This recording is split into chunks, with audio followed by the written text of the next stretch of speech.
Bismillahirrahmanirrahim. Assalamualaikum warahmatullahi wabarakatuh.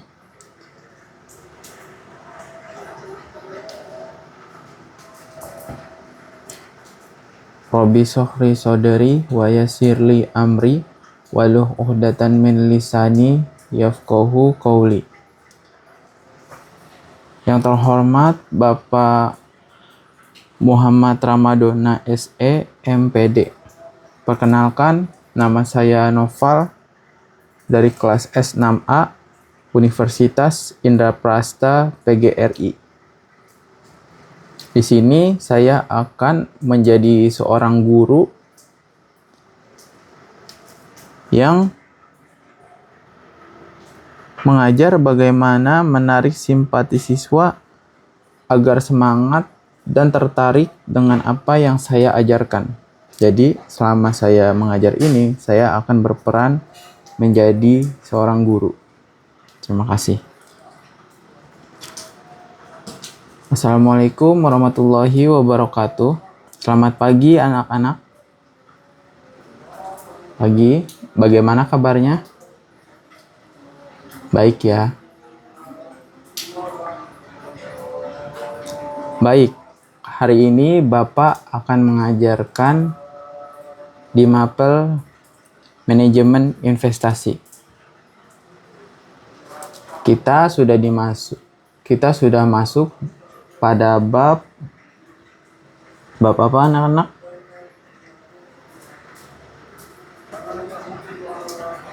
Bab menabung, cara berinvestasi cara menabungnya bagaimana ya, seperti itu. Sebelum mengetahui cara menabung di investasi itu seperti apa, Bapak ingin menjelaskan apa itu investasi ya. Investasi itu sendiri adalah pada saat kita menanam modal, kita tunggu, lalu modal itu menjadi berkembang. Bisa 2 kali lipat, bisa setengahnya, atau 20% atau 10%. Modal itu ditaruh di mana? Modal itu bisa taruh di usaha, bisa taruh di komoditi, emas, komoditi itu, properti, kontrakan, kos-kosan, apartemen, seperti itu. Investasi tanah, misalnya beli tanah, lalu kita menanam sawah di sana. Kita bisa mendapatkan penghasilan per tahunnya, atau mungkin setiap 6 bulan dapat penghasilan dari sawah tersebut, seperti itu. Nah, itu adalah investasi, pengertian dari investasi. Kalau manajemen berarti cara mengatur, teman-teman. Bagaimana cara mengatur investasinya? Jadi modal itu jika kita investasikan tidak serta-merta kita tinggalkan begitu saja. Sebelum kita memilih instrumen investasi yang kita beli, kita harus misalnya ingin membeli sebuah perusahaan. Kita harus kenali dulu siapa pemilik perusahaan tersebut. Kita harus tahu dulu laporan keuangannya. Apakah itu bagus atau tidak? Dari segi laba bersih,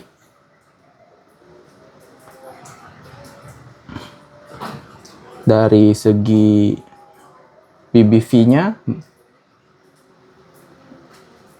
di atas 2 kemahalan, di bawah 1 murah misalnya. Nah, itu rasio. Kita lihat juga dari dividennya. Apakah perusahaan tersebut membagikan laba yang ia hasilkan dari usaha yang dijalani, seperti itu.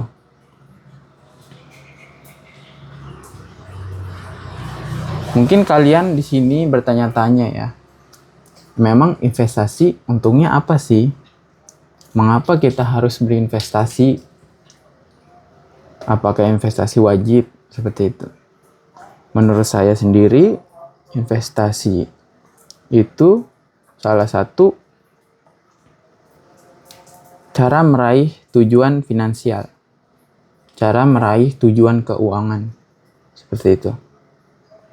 Jika kalian ingin mencapai suatu keuangan tertentu, bisa dengan cara berinvestasi. Bisa di pasar modal yang tadi saya sebutkan, saham, emas, tanah, investasi diri sendiri, bisa seperti itu. Ya. Kita sekarang mau membahas dari segi instrumen investasi apa yang bisa diinvestasikan, seperti itu.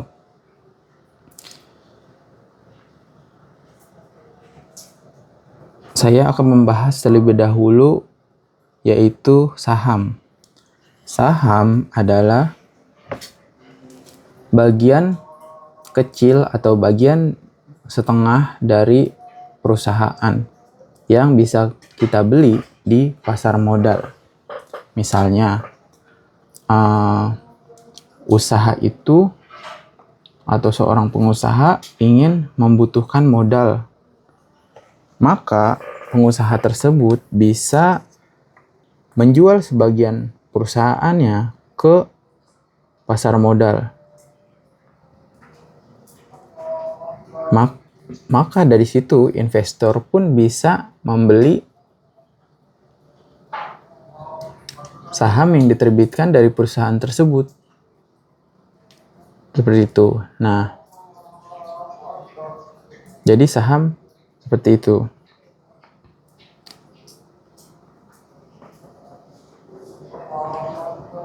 Jadi jika perusahaan itu bisa menghasilkan keuntungan, maka pemilik perusahaan tersebut pun untung dan pemegang saham pun untung. Kalau memang usaha tersebut menguntungkan. Nah, bagaimana kalau perusahaan itu rugi? Apakah seorang investor juga akan merasakan rugi dari perusahaan tersebut? Tentu. Gitu. Karena kalau investasi di saham itu, kita seperti ikut membangun perusahaan tersebut. Ikut andil dalam permodalan. Seperti itu. Kalau pemilik perusahaan itu, dari perusahaan itu rugi, maka seorang investor pun merasakan kerugiannya. Kerugian ini dari apa, teman-teman? Berupa apa gitu bagi investornya? Kalau kita, jadi gini, investasi saham itu kita bisa mendapatkan keuntungan dari gain, capital gain, dan dividen. Saya jelaskan dulu apa itu capital gain dan dividen. Capital gain adalah ketika harga saham yang dibeli itu bisa naik. Harga saham yang bisa naik karena apa? Karena laba perusahaan itu bertumbuh. Jadi jika pendapatannya terus naik maksudnya dari tahun ke tahun, dan laba bersihnya pun tetap naik dari tahun ke tahun, rutin membagikan keuntungan, maka saham tersebut pun ikut naik seiring dengan berjalan peningkatan dari perusahaan tersebut. Seperti itu. Lalu, apa itu dividen? Dividen itu adalah pembagian keuntungan kepada pemegang saham. Jika perusahaan itu menghasilkan keuntungan, dapat laba bersih, ada laba bersihnya, maka pemegang saham pun bisa mendapatkan keuntungan. Keuntungan ini dibagi setiap biasanya ya di pasar modal Indonesia biasanya 2 kali dalam setahun. Seperti itu. Nah, itulah namanya dividen. Seperti BRI bisa membagikan keuntungannya 2 kali dalam setahun. Seperti itu.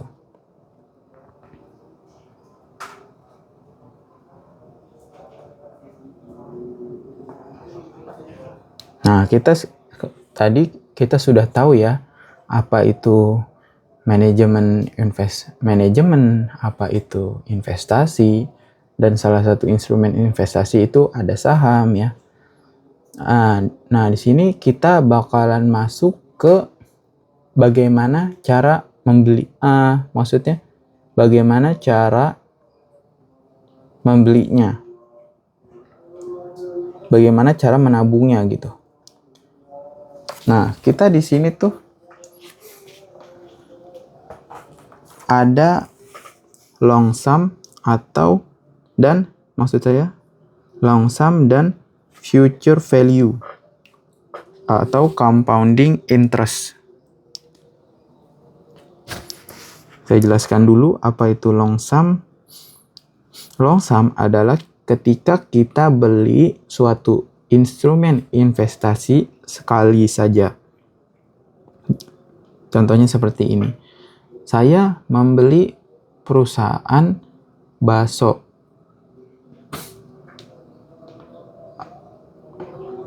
Sepuluh lot dari 100 lot yang dijual. Lot ini apa? Lot itu adalah lembaran saham, ya. Jadi saya hanya beli sekali 10 lot. Nah, maka dari 100 lot itu saya memiliki 10% dari total saham yang dijual di publik. Seperti itu.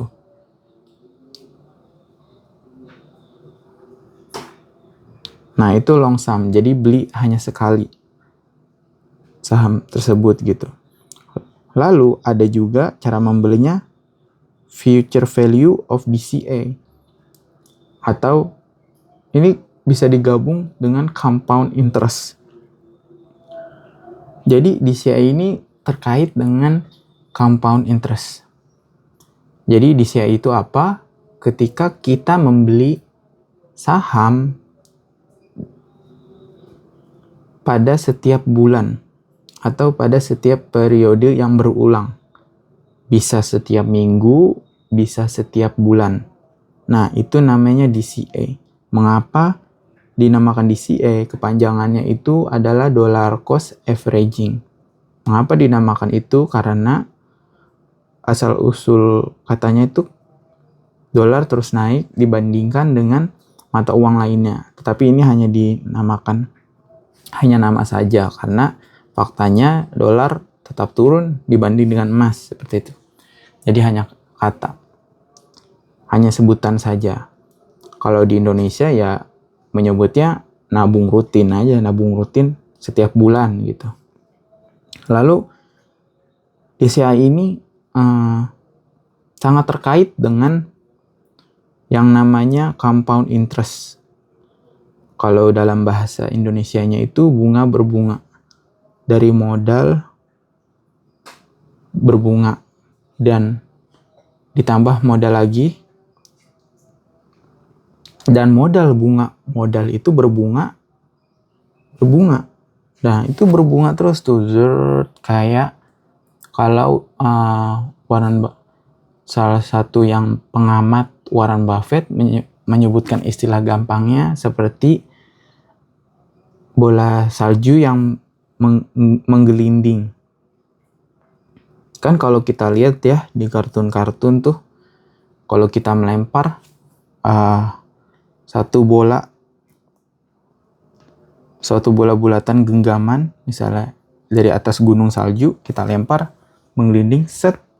Nah, pasti bola salju itu terus membesar. Gulungannya makin besar karena dari lantai dasar tanah salju itu menempel pada bola itu. Nah, itu dalam visualisasinya compound interest. Seperti itu, dari modal ditambah bunga, lalu modal dan bunga itu ditambah modal lagi, berbunga lagi, dan modal bunga itu berbunga lagi di bulan depannya, seperti itu. Nah, itu adalah compound interest, bunga berbunga.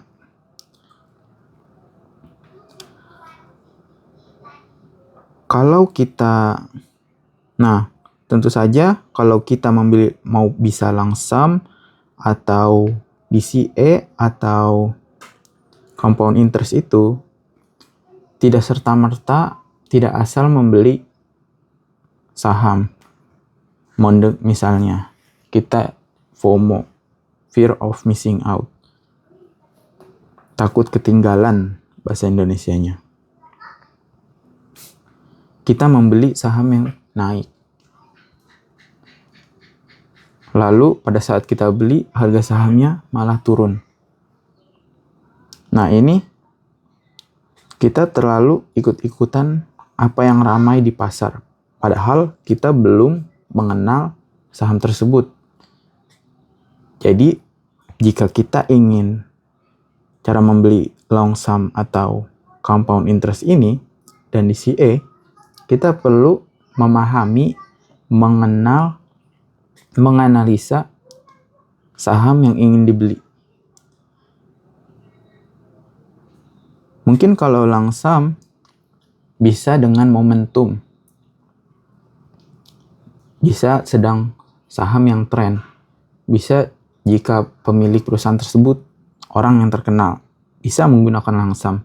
Tetapi menurut saya, jika DCA atau compound interest itu tidak bisa digunakan pada perusahaan yang hanya sekedar tren atau sedang ramai saja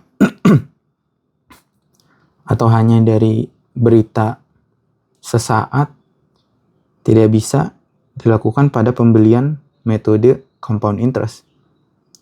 Mengapa? Karena jika menggunakan metode compound interest atau DCA, perlu waktu yang panjang. Karena kita kan nabung rutin. Kita beli per bulannya sampai 3 tahun, 4 tahun, 5 tahun. Kita perlu mengenal betul perusahaan yang kita beli. Seperti itu. Jadi, kalau bisa dibilang long sum itu short game dan DCA atau compound interest itu long game gitu ya. Mungkin sekian video Bapak hari ini. Terima kasih anak-anak yang sudah mendengarkan. Semoga siswa-siswi di sini bisa mengerti, dan jika kalian sudah berpenghasilan, bisa menyisihkan sebagian dari penghasilan tersebut untuk berinvestasi.